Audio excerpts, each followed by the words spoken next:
Welcome back to my channel Barsha রান্নাঘর থেকে। আমি বর্ষা। আজ আমি চলে এসেছি অডিশন দিতে। কোথায় অডিশন দিচ্ছি, কিসের জন্য অডিশন দিচ্ছি, কোন রিয়েলিটি শো, সব তোমাদেরকে আমি জানাবো ভিডিওর মাধ্যমে। তো তোমরা ভিডিওটা স্কিপ না করে দেখতে থাকো। এই যে দাঁড়িয়ে আছে লাইনে, বর্ষা তোরা আমার আগে আছিস। ঠিক আছে, দেখো সবাই আমরা লাইনে দাঁড়িয়ে পাগলি কত লাইন নিয়ে এসেছে বলে লাইনে দাঁড়িয়ে আছি, অডিশন দিতে এসেছি। তো তোমরা দেখতে থাকো। পেয়ে গেছি লাখ টাকার লক্ষ্মী লাভ। তো ফর্মটা ফিল আপ করে নিই, তারপর বাকিটা তোমাদের জানাচ্ছি। হ্যালো গাইজ, আমার ফর্ম ফিল আপ করা হয়ে গেছে আর নাম্বার নেওয়া হয়ে গেছে। শুধু ভেতরে যাওয়া, ভেতরে অডিশনটা দেওয়া। এই যে আমি ভেতরে ঢুকে গেছি।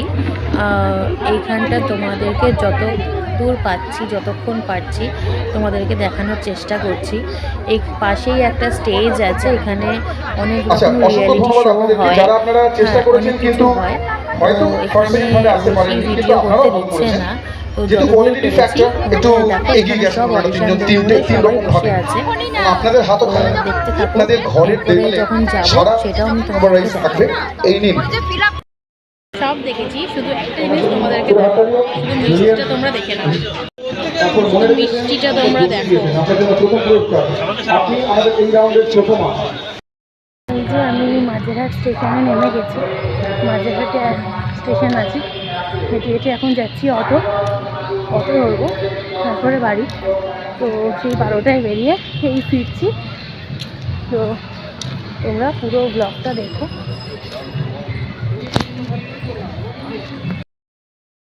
অটো উঠে গেছি, আমাকে পোড়ানো বাকি না না। আর আসলে আমার ফোনে মানে ক্যামেরাটা ঠিক দেখা যাচ্ছিল না, ওই জন্য ফ্ল্যাশ লাইট জ্বালিয়েছে, বদমাশি করছে। হ্যাঁ, তো ফাইনালি আমি অটোয় উঠে গেছি বাড়ি যাওয়ার জন্য।